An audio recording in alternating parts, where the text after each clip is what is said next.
Are you ready for the entertainment experience of a lifetime? Knockdown, drag-out, hard-hitting conversations, debates, and interviews.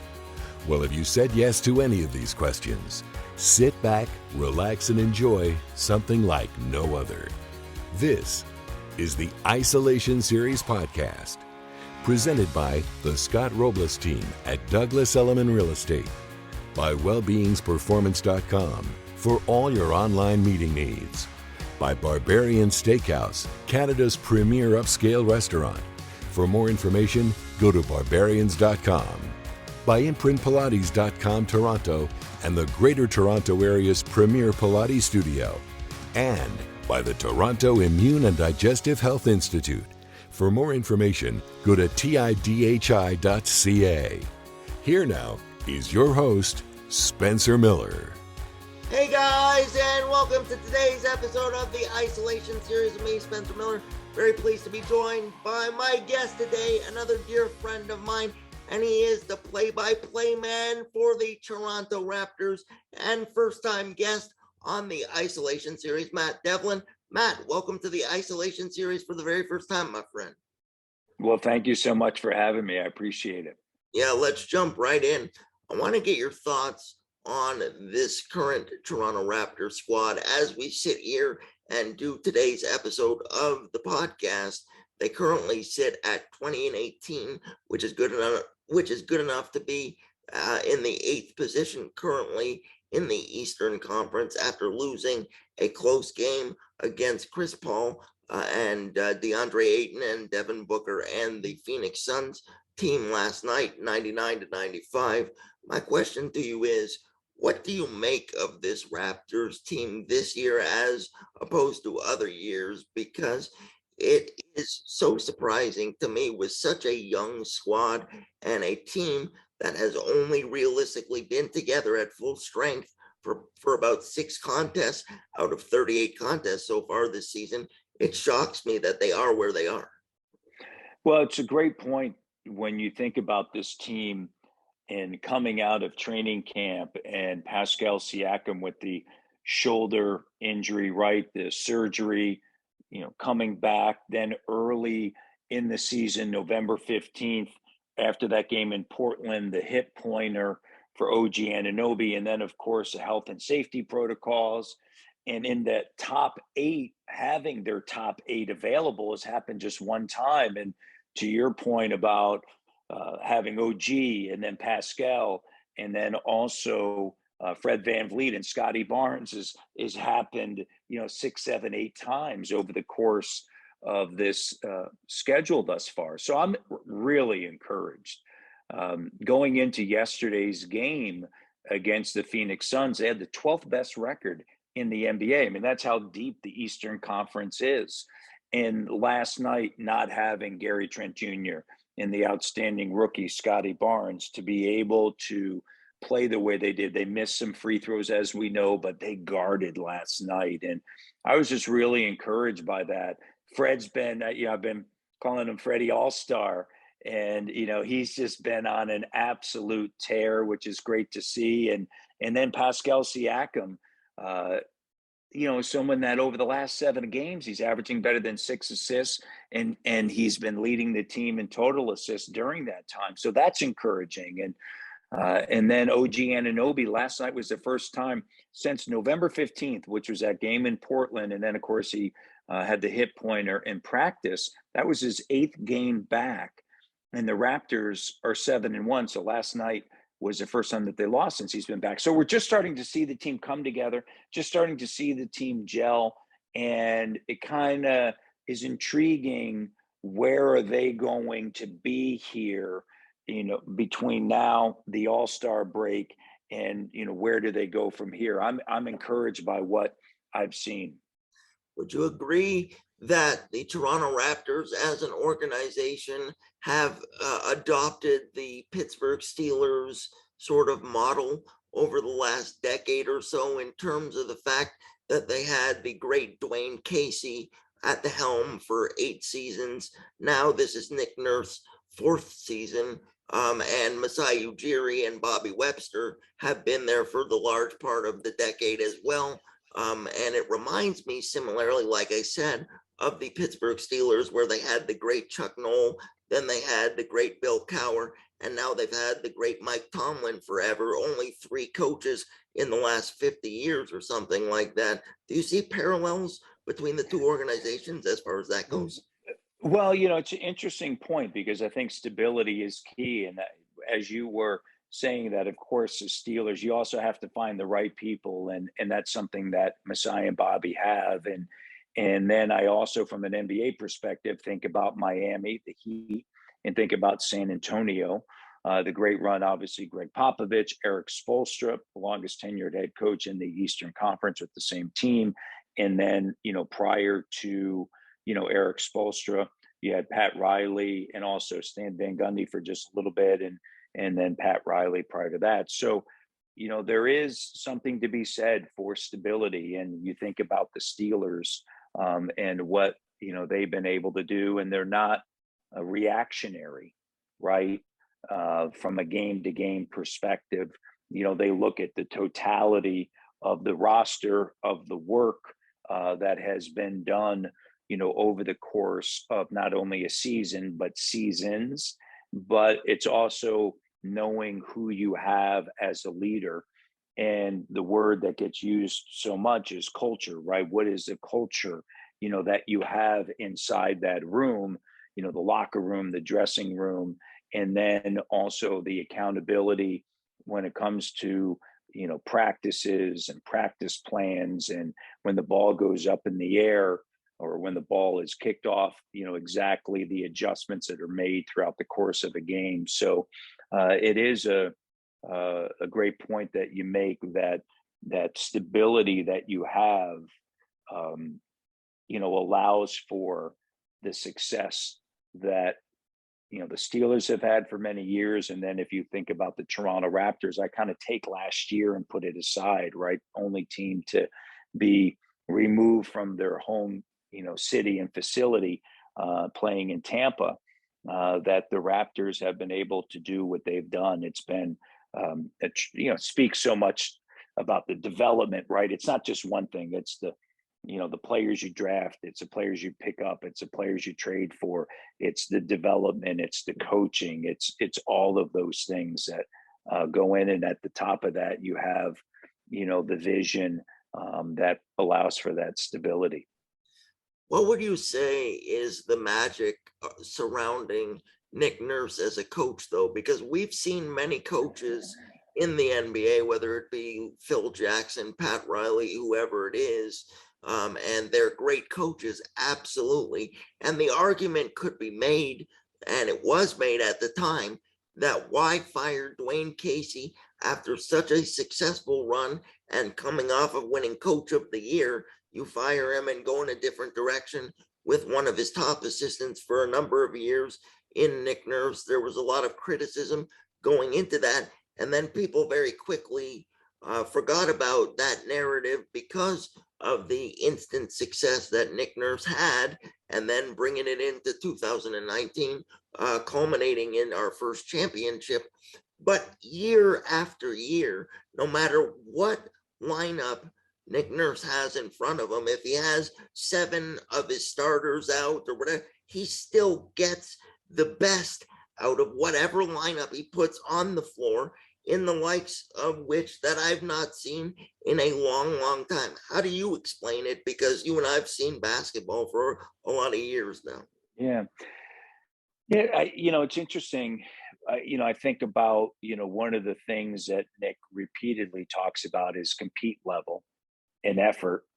And when you compete hard night in and night out, and you have that effort night in and night out, I think, it allows you to win games, right?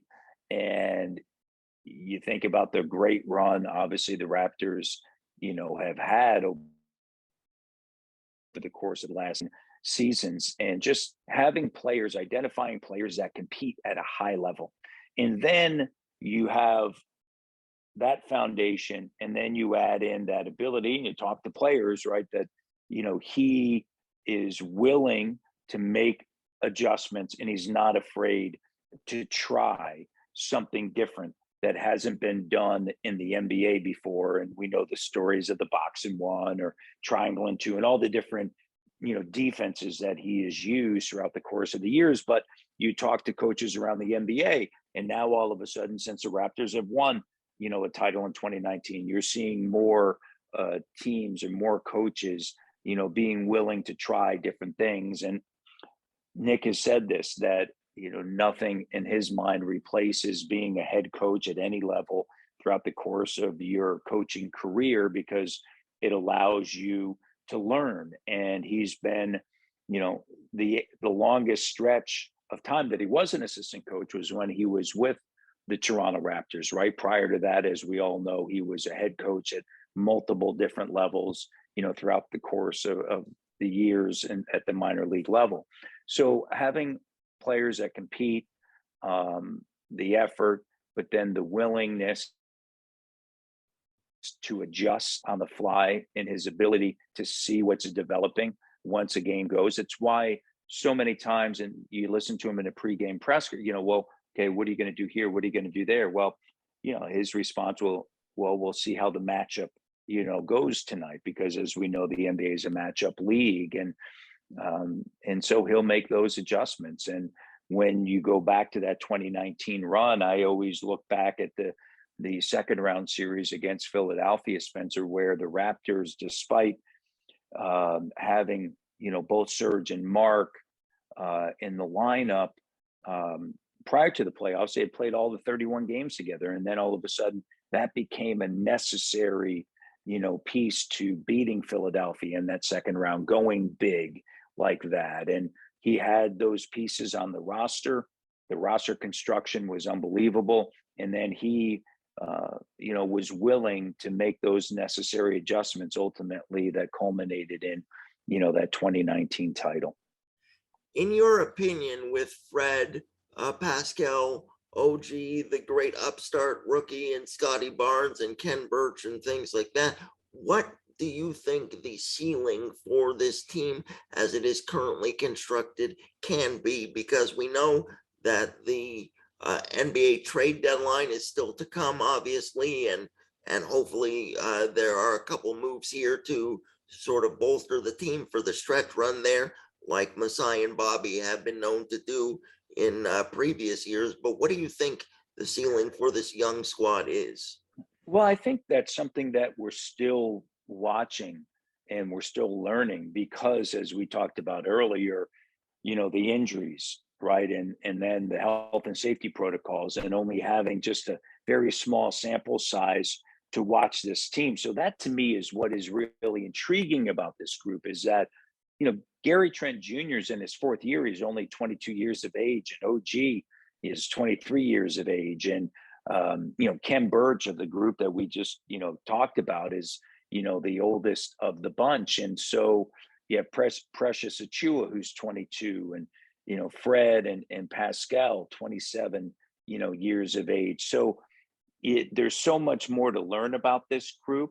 And I think that as we continue to learn about them, I think we'll be able to figure out, okay, hey, what is going to be the ceiling of this? But the way that they've played, well, even though they lost against Phoenix, the way they played last night, from a defensive standpoint, I think gave us a little bit of a window into what potentially they could do. And you think about Phoenix being a team that's now 31-9, going into last night, tied with Golden State for the best record in the NBA. That to me was really encouraging, especially because you don't have Scotty Barnes, who's a 20-year-old rookie, and you didn't have Gary Trent Jr., who's, fourth year vet, that's only 22 years of age. So I'm excited to see them healthy, coming together, and then putting together this next month prior to the deadline to see exactly where this group can go. I'm going to throw it over now to my co-host and partner in the isolation series, Paul Shields, to ask you a question as well. Paul, over to you.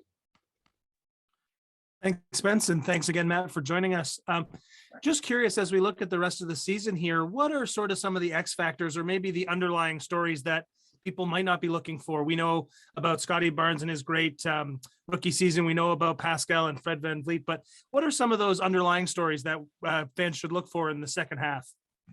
Well, I think a lot of it's going to be, dependent upon, as I mentioned, the health, right? And you get back, and now all of a sudden, how good can that defense be?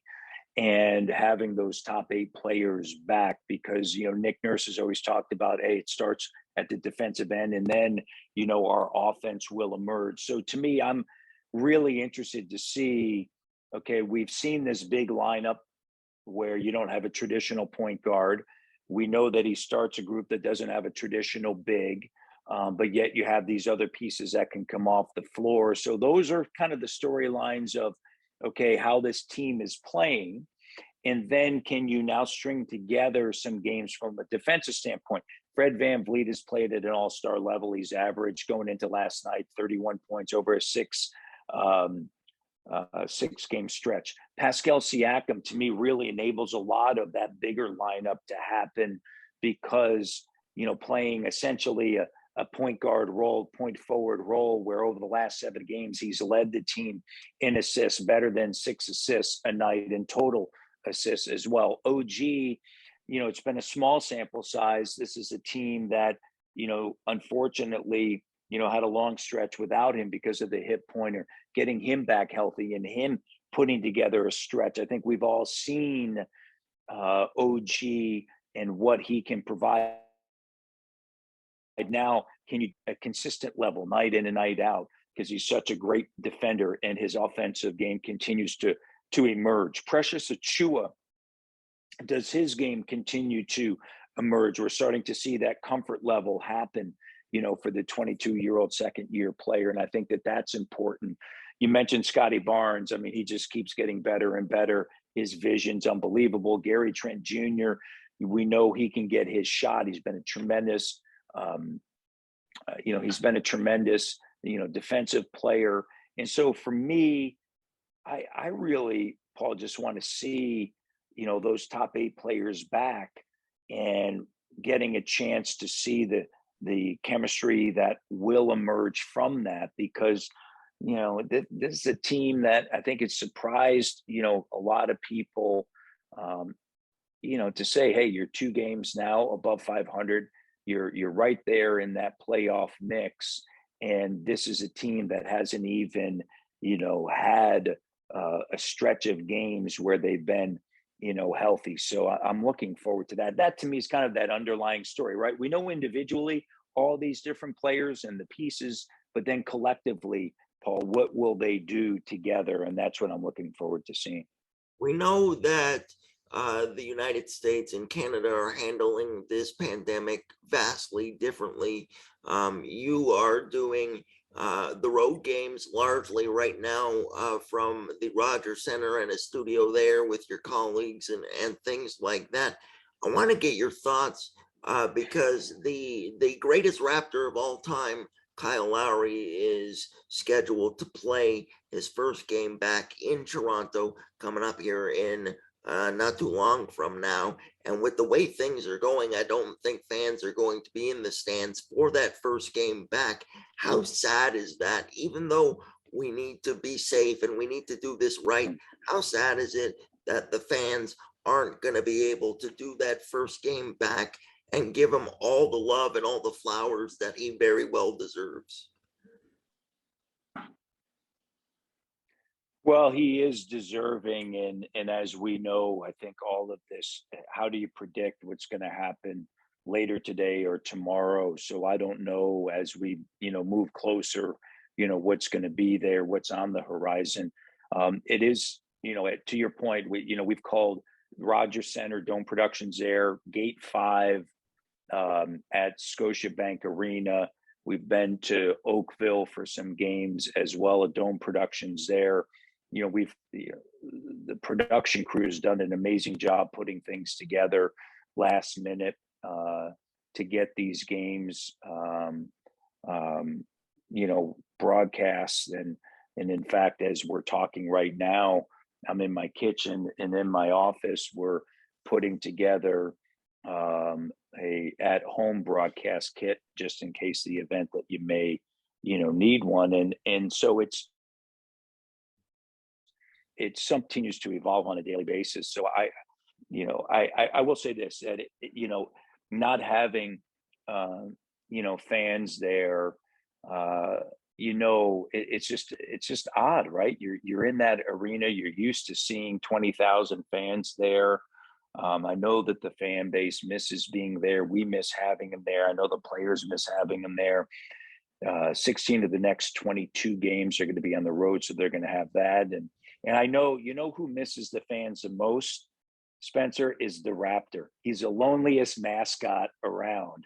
And of course, last night, he was trying to distract Devin Booker a little bit, and they had some fun with that. But I know that the Raptor can't wait to have fans back in the stands, and hopefully that happens sooner rather than later. But we also understand, everybody wants that, also to be as safe as possible. Special shout out to Ryan Bonney. He is a good man, and he's been with the organization a long time. He does a great job at his job. Obviously, not a lot of people know that it's him, and that's part of the gig. But to be doing his job still after rupturing his Achilles and being 50 years of age or close to it at this point, and still being one of the top mascots in all of sports, big shout out to Ryan Bonney. Yeah. You know what? I'm gonna claim the fifth. I don't even know who is the Raptor, but is the best and a Hall of Fame mascot. And out there, there's fans in the stands, but out there doing his routines and going about the game and trying to energize everyone around him, and it's been great to see. But I look forward to him being back entertaining all the fans. Okay, we'll get you out of here on these last three things. First and foremost, with the evolution of sports in general, we are seeing a lot more interjection, rightfully so, of women. The announcement of Becky Hammon getting the head coaching position with the Las Vegas Aces a couple of weeks ago, after being an assistant with Greg Popovich in San Antonio for the last 8 years, after a great playing career herself in the WNBA, is a huge step. And we saw the Blue Jays hire their first female coach in their minor league system the other day as well. And we're seeing that all around sports, like I said, rightfully so. My question to you, sort of selfishly, is, do you think that we will ever get to a point where we see the same thing happen and the same evolution happen, to potentially have somebody in a chair or somebody with a disability take on a management role or a coaching role or a more predominant role with a sports franchise? Because yes, we're going in the right direction with the women getting what they deserve and everything like that. But personally, I would love, before you and I call it a day on this particular planet, to see somebody in my situation get a similar opportunity. Yeah, I think that number one, for all of us, it's extremely important to be inclusive. And I've known Becky since the 90s, when I was doing WNBA games with New York Liberty, and she was playing there. Teresa Weatherspoon, I just saw her. She's an assistant with the New Orleans Pelicans. But being inclusive is so important, and that's on all levels. And I get a little bit welled up when you mention this, because as you may know, my oldest son has special needs, and he's at a program, University of Iowa, called the REACH program, Realizing Education and Career Hopes. And it's been an unbelievable experience. And he's been there for 4 years, and he's 22. He's going to be 23 years of age. And he's been very blessed, as we have been, to work as a student manager. And the classes that he takes are all life skill type classes, right? Learning how to cook and clean and all these other, how to interact people and stuff. And but then also Fran McCaffrey, who's a head basketball coach at the University of Iowa, to include him. And it's, I see what it does, for Jack, but as Fran and the players will tell you, what it does, for them, right? And what he provides to the team. And I recently saw Joe Wieskamp, who plays for San Antonio, that played at Iowa, as well as Luca Garza, and who plays for Detroit, who played at Iowa. And I introduced myself as Jack Devlin's dad, and that was they're like, "Oh, Jack's the best," and just to see them, like the energy he provides to the team, just all these different things. But I'm with you. I hope and pray that all that happens, because I just think it's extremely important. So that for to be inclusive, it takes people to reach out and to provide those opportunities, and I've seen it with my own son, and it just it just means a lot. So Absolutely, and I couldn't agree with you more. And that leads me to my next question. They can do the job too. They can do the job. Hey man, you don't have to tell me twice, because that. That's why we do this podcast every day, and all the rest of that. You've been very fortunate to have a long career doing what you have been doing. So for yourself at this point in your career, being with the Raptors organization for about 12, 13 seasons at this point yourself, correct me if I'm wrong on that. What would you like to see for yourself over the next 5 years, where you can look back at these next 5 years and say, I wanted to accomplish that, and I've done my best to do that? And how much longer do you want to be a play-by-play guy before you take a step back? Well, I feel like I have a lot more to give. This is my 14th season. I've been in the NBA since 1999, and in 2001, my first play-by-play job with the team, Memphis Grizzlies, when they moved from Vancouver. And so, being there in 2019 to call that was, certainly pinnacle. And to think that you were able, I was able and fortunate enough to do that, was really a defining moment of my career, to share that with everyone as well. And I take to heart Canada, the NBA title is yours, and so for me, every night that I go, I try to do the best and feel as though I still have more to give and more to learn as well. And the game evolves and changes. It's faster than it's ever been, and you have to make those necessary adjustments with your call along the way. And there's still a lot to be learned, and I enjoy the connection to the fans. I appreciate, when we're out on the road, all the Raptor fans that show up. I, often think of just even earlier this season, when we were on the road, seeing all those Raptor fans that you hadn't seen in a while. Appreciate the feedback that I get from them, and I love doing what I do, and I hope to be able to continue to do it, for as long as I can. And so I just, it's interesting, every day, next game, I'll wake up, I have a little notebook, and, I'll start in on handwriting the Eastern Conference standings and the Western Conference standings and win streaks and different things. And I have that every night. And then my other game notes that I read and, put them in, and I still enjoy doing the research.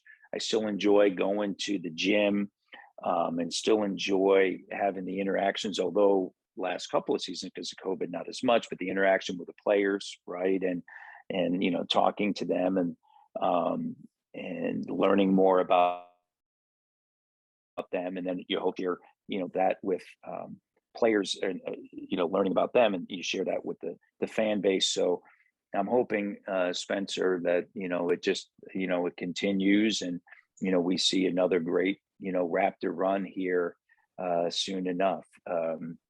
It's been an amazing run when you think about it. We moved here in 2008, and, my entire family are now Canadian citizens, and, we love it here. It's home. It's the longest place I've ever lived. And, this is where my sons, grew up. So they love it here. And, there's a special bond with Toronto. There's no question about that. And certainly the Raptors. You're absolutely correct that Canada, the NBA title is yours, is one of your most famous calls, right alongside your "What It Do, Baby" references on the stage during the NBA championship parade as well. That was quite interesting, and I remember seeing quite a lot of memes the next day copying you doing that. I don't know if that was an instinctive thing or just getting caught up in the moment, but it was definitely memorable as well. Well, thank you. And it was a lot of fun. What a memorable day. There is no question about that. Hopefully we have another one. Absolutely. We'll get you out of here the same way that we get all of our first time guests out of here. And that is, you and I have been fortunate enough to know each other for a long time. We've been around basketball and we've been around sports a long time.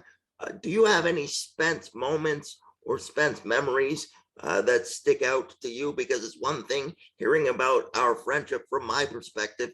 It's a whole other thing hearing about it from the other side of the coin. And I know that initially the legendary broadcaster and good friend of ours, Mike Breen, introduced us all those years ago. Does anything stick out to you off top of mind?